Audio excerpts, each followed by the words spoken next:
Hi అండి. Mister ruthless husband part 22. అతను ఒక్క క్షణం కూడా లేట్ చేయకుండా అత్యంత చల్లగా మంచులా గట్టిగా ఉన్న గొంతుతో అన్నాడు. ఎవరు మరదలు? నేను నా భార్య సాన్విక గురించి మాట్లాడుతున్నాను. She's my wife. ఆ మాటలు అరణ్య చెవులకు చేరగానే అతను ఒక్కసారిగా అక్కడే ఆగిపోయాడు. సాన్విక తల్లి తండ్రులు కూడా భయంతో వణికిపోయారు. గది మొత్తం వాతావరణం ఒక్కసారిగా భారంగా మారిపోయింది. ఇన్నేళ్లుగా దాచిన నిజం చాలా కఠినంగా అరణ్య ముందు బయటపడిపోతుందా? ఇక ఏం జరగబోతుంది? కొన్ని క్షణాలు అరణ్య నిశ్శబ్దంగా ఉండిపోయాడు. ఆ తర్వాత ఒక్కసారిగా గట్టిగా నవ్వటం మొదలు పెట్టాడు. చుట్టూ చూస్తూ అన్నాడు. ఓ నైస్ జోక్ విక్రమ్ బాబు. మీరు బాగా ప్రాంక్ చేస్తారే. ఈ సాన్విక ఎక్కడ దాక్కున్నావు? త్వరగా రా. నువ్వేమనుకున్నావు?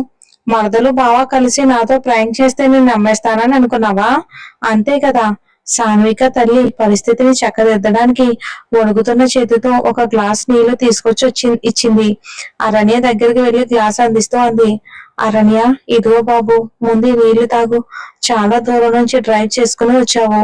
ముందు మనసుని ప్రశాంతం చేసుకో, తర్వాత మాట్లాడుకుందాం. అరణ్య చిరునవ్వుతూనే నీళ్ళ గ్లాస్ వైపుకు చేయి చాచాడు. కానీ గ్లాస్ పట్టుకునే సమయంలోనే తనకి తెలియకుండానే తన చెయ్యి అసాధారణంగానే వణుకుతుందని అనిపించింది. అతనికి ఎందుకు ఇలా జరుగుతుందో అర్థం కావట్లేదు. గుండెల్లో ఏదో రంపంతో కోస్తున్నట్టుగా బాధ అనిపించింది.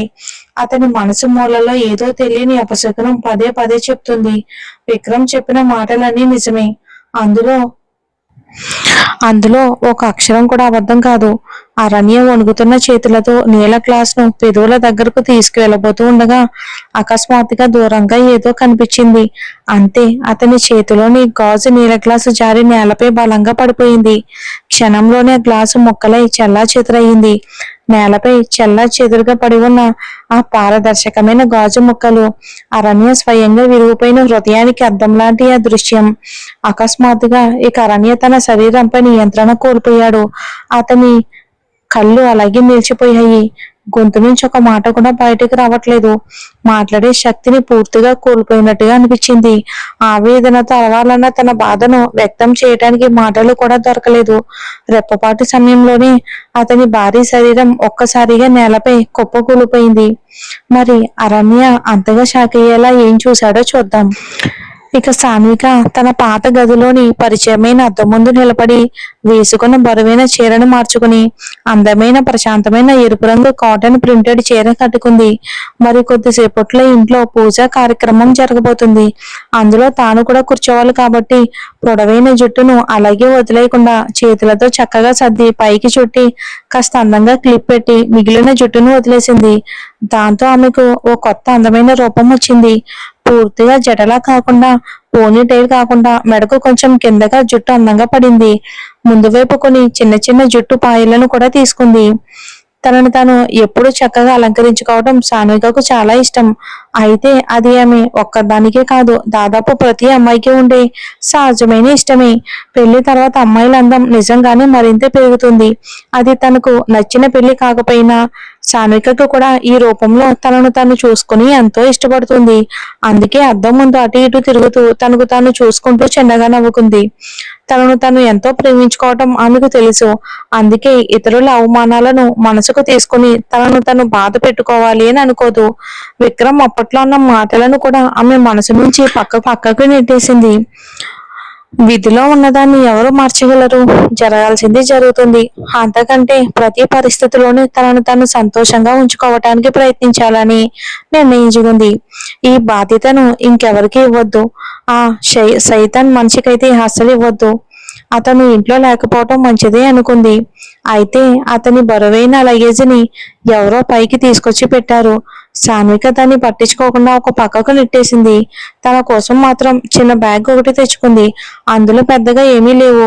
ఆ ఇంటి నుంచి తనది అంటూ ఏమీ తీసుకురాలేదు.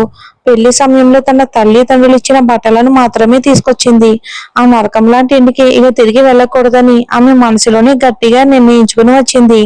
అందుకే తన చిన్న బ్యాగ్ లో ఉన్న కొద్దిపాటి బట్టలను ఎంతో జాగ్రత్తగా ప్రశాంతంగా తన పాత అల్మారాలో సర్దుకుంది.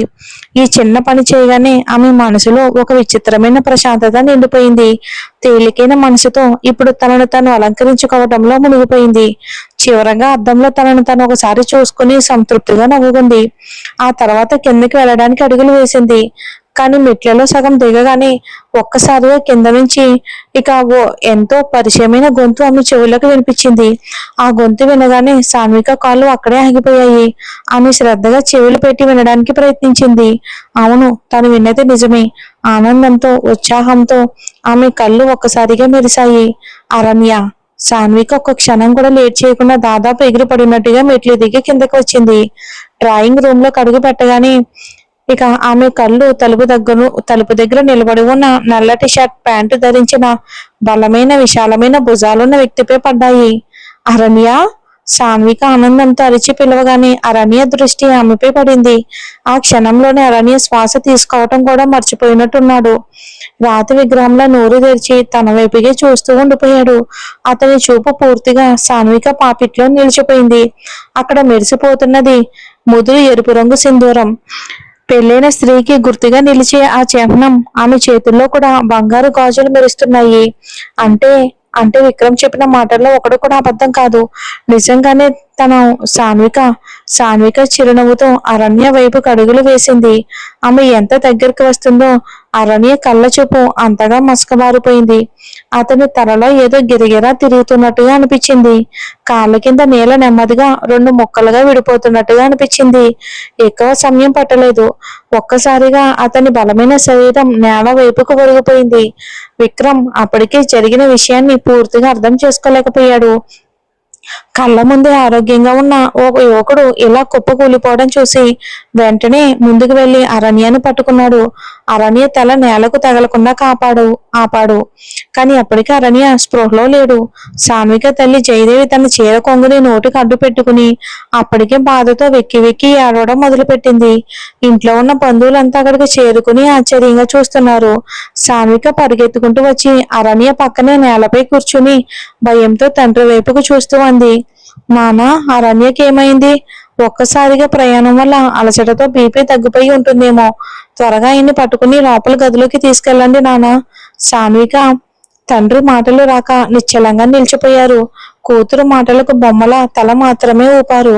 మరెవరికి అర్థం కాకపోయినా ఆయనకు మాత్రం తెలుసు అరణ్యకు బీపీ తగ్గలేదు. ఇంత ఆరోగ్యంగా బలంగా ఉన్న అబ్బాయికి ఈ వయసులో బీపీ తగ్గడం ఏంటి? ఆ అబ్బాయి ఎంత పెద్ద మానసిక దెబ్బకు గురయ్యాడో అది ఒక్క విమలకే తెలుసు. అది మొన్నటి విషయం కాదు. అరణ్య విదేశాలకు వెళ్లే ముందు రోజు రాత్రి అతను పరిగెత్తుకుంటూ తన దగ్గరికే వచ్చేవాడు. చేతులు జోడించి దాదాపు వేడుకున్నట్టుగా సాన్వికను తనకి ఇవ్వమని అడిగాడు. సాన్వికను రాణిలా చూసుకుంటానని మాటిచ్చాడు. ఇక ఆ రోజు ఆ అబ్బాయి కళ్ళల్లో కనిపించిన స్వార్థం లేని ప్రేమను చూసి విమల్ కూడా మౌనంగా అంగీకరించాడు. తన కూతుర్ని అరణ్య చేతుల్లో అప్పగించాలని నిర్ణయించుకున్నారు. కానీ అది జరగలేదు కదా. విధి ఎంత దారుణమైన ఆట ఆడింది. ఏదిగా మారిపోయిందో. విమల్ తనను తాను ఎప్పటికైనా క్షమించుకోగలరా? అరణ్య నిశ్చలమైన శరీరాన్ని చూస్తూ ఆయన లోపలే పూర్తిగా కృంగిపోయారు. భార్య వైపుకు ఎంతో నిస్సహాయంగా చూశారు. జయదేవులా తాను కూడా గట్టిగా ఏడవగలిగితే బాగుండేది. అలా అయితే గుండెల మీద పేరుకుపోయిన ఈ అపరాధ భావన అనే భారమైన రాయి కాస్తైనా తేలికయ్యేదేమో. విక్రమ్ ఇంకా విమల్ బాబు కలిసి అరణ్యను సాన్విక తల్లిదండ్రుల గదిలోకి తీసుకెళ్లారు. అప్పటికే సాన్విక పరిగెత్తుకుంటూ వంటగది నుంచి ఒక గ్లాస్ నీళ్లు తీసుకొచ్చింది. ఆమె చేతులు ఆగకుండా వణుకుతున్నాయి. అరణ్యని ఆమె ఎప్పుడూ చాలా ధైర్యంగా చూసింది. సాన్విక ఎన్నోసార్లు బాధపడింది, ఏడ్చింది. కానీ అరణ్య ఎప్పుడూ కృంగిపోలేదు. సాన్విక అతన్ని మాటి మాటికి ఎంత ఆట పట్టించినా, ఎంత ఇబ్బంది పెట్టినా అతను అన్నిటినీ చిరునవ్వుతో భరించేవాడు. అప్పుడప్పుడు మాత్రమే చిన్నగా నవ్వుతూ అరణ్య అనేవాడు, ఎంత ఇబ్బంది పెట్టగలవో అంత ఇబ్బంది పెట్టు బుజ్జి. నా సమయం కూడా ఒక రోజు వస్తుంది. అప్పుడు నువ్వు తట్టుకోగలవా? సాన్విక అప్పుడు గలగల నవ్వేది. ఆ తర్వాత అనేది అవకాశం ఇస్తేనే కదా. మీరు నన్ను ఎప్పటికీ ఇబ్బంది పెట్టలేరు. చూడండి అరణ్య, నేను ఎంత క్యూట్ గా ఉంటానో తెలుసా? అరణ్య అప్పుడు ఏమీ మాట్లాడేవాడు కాదు. కేవలం రెప్ప వేయకుండా తన సాన్వికని చూస్తూ ఉండిపోయేవాడు. ఆ అమ్మాయి ముఖంలోని ఆ స్వచ్ఛమైన ప్రశాంతతకు మర్చిపోయి ఎన్నిసార్లు తన కళ్ళు రెప్ప వేయటం కూడా మర్చిపోయాడో లెక్కలేదు. విదేశాలకు వెళ్ళిన తర్వాత ఆ ప్రశాంతమైన ముఖం అతన్ని ఎన్నో రాత్రులను వెంటాడింది. ఎన్నో రాత్రులు నిద్రపోనివ్వలేదు. విరహంతో అతని గుండె ఎన్నిసార్లు మండిపోయిందో చెప్పలేము. మరి ఈ రోజు అదే ప్రశాంతమైన అమ్మాయి పూర్తిగా మరొకరి బంధంలో బంధించబడి ఉంది. ఇంకొకరి పేరుతో ఆమె పాపిట సింధూరంతో నిండిపోయింది. ఈ చేదు నిజాన్ని అరణ్య ఎలా అంగీకరించగలడు? సాన్విక నీళ్ళ గ్లాస్ తీసుకుని వచ్చి అరణ్య ముఖంపై నీళ్లు పోసింది. విమల్ బాబు మంచం పక్కనే నిలబడి విరిగిన గొంతుతో పిలిచారు. అరణ్య బాబు, అరణ్య. మంచానికి కొంచెం దూరంగా నిలబడి విక్రమ్ అంతా గమనిస్తున్నాడు.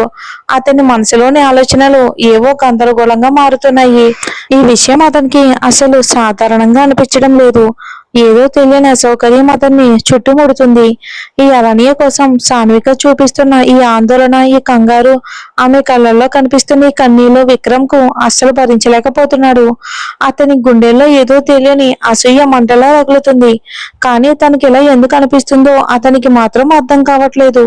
సాన్విక అరణ్య ముఖంపై నీళ్లు జల్లి అతని చెంపపై మెల్లగా చెయ్యి వేసి పిలిచింది.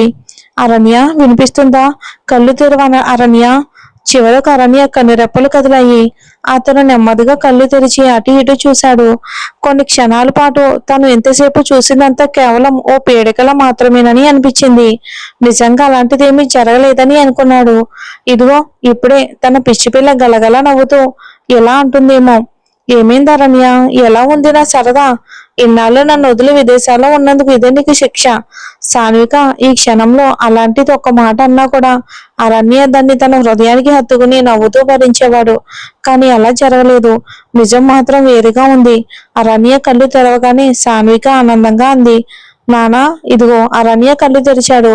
విమల్ వణుకుతున్న గొంతుతో అన్నారు, అరణ్య, నువ్వు బాగానే ఉన్నావు కదా బాబు? అరణ్య కేవలం రెప్ప వేయకుండా చూస్తూ ఉండిపోయాడు. నెమ్మదిగా లేచి కూర్చున్నాడు. అతని చూపు నేరుగా సాన్విక వైపుకు వెళ్ళింది. గుండెల్లో ఎవరో రంపంతో కోస్తున్నట్టు అనిపించింది. సన్నని తీవ్రమైన నొప్పి గొంతు వరకు చేరుకుంది. సాన్విక పాపిట్లో ఉండాల్సిన సింధూరం తన చేతులతో పెట్టిందే ఉండాలి. కానీ అక్కడ మెరిసిపోతున్నది మరొక చేతుల మీద నుంచి వచ్చిన సింధూరం. అయ్యో, ఎంత విషాదకరమైన ఊపిరాడనివ్వని అనుభూతి. అరణ్య ఒక్కసారిగా నవ్వాడు. అది చూసిన సాన్విక అడిగింది, నువ్వు బాగానే ఉన్నావా అరణ్య? ఇన్ని రోజుల తర్వాత నీకు ఈ దేశం, మేమందరం గుర్తొచ్చామా? అరణ్యకు గట్టిగా అరవాలి అనిపించింది. గుండెల్లో కత్తి దింపి నేను బాగున్నానా అని అడుగుతున్నావా సాన్విక? కానీ అతను ఏమీ చెప్పలేకపోయాడు. గుండెల్లో దాచుకున్న బాధ అంతా, ఆవేదన అంతా గొంతు దగ్గరే ఆగిపోయింది. కేవలం ఎంతో ఖాళీగా ఉన్న ప్రశాంతమైన చిరునవ్వుతో అన్నాడు, అవును, నేను చాలా బాగున్నాను. ఈ రోజు ఎందుకు అరణ్యకు ఇంతగా నవ్వొస్తుంది? ఎందుకు అలా అనిపిస్తుందో అతనికి అర్థం కావట్లేదు. కానీ ఒక్క విషయం మాత్రం తెలుసు, తనకు పిచ్చివాడిలా గట్టిగా నవ్వాలని అనిపిస్తుంది. తను నిజంగానే పిచ్చి ప్రేమికుడిగా మారిపోయాడా? అలా అయినా బాగుండేదేమో. కనీసం ఈ గుండెని చీల్చేస్తున్న బాధను అనుభవించాల్సిన అవసరం ఉండేది కాదు కదా. అతను ఇంకేం మాట్లాడకుండా కేవలం నిశ్శబ్దంగా రెప్ప వేయకుండా సాన్విక వైపుకు చూస్తూ ఉండిపోయాడు. తన పిచ్చి పిల్లకు ఈ రోజు చీరలో సింధూరంతో ఎంత అందంగా ఉందో. కానీ కాదు, ఇక ఆమె తన రాజ్యానికి రాణి కాదు. మరొక రాజు ఆమెను శాశ్వతంగా గెలుచుకున్నాడు. అరణ్య తన వైపు అలా చూస్తూ నవ్వుతూ ఉండడం చూసి సాన్విక కొంచెం అలకతో అడిగింది, ఇన్ని రోజుల తర్వాత అకస్మాత్తుగా దేశానికి ఎందుకు వచ్చావో చెప్పలేదు కదా? అరణ్య పెదవులపై ఉన్న చిరునవ్వు కాస్త మసకబారింది. ఇక చిన్నగా భారమైన నిట్టూర్పు విడిచి ఎంతో ప్రశాంతమైన గొంతుతో అన్నాడు, రాకపోయినా బాగుండేదేమో తెలుసా? ఇప్పుడు అర్థమవుతుంది. చాలా తొందరలోనే నేను మళ్ళీ దేశానికి తిరిగి వెళ్ళిపోతాను అని అన్నాడు అరణ్య. మరి దీని అంతటిని విక్రమ్ ఎలా తీసుకుంటాడో ఏంటో మరి వచ్చే ఎపిసోడ్లో చూద్దాం.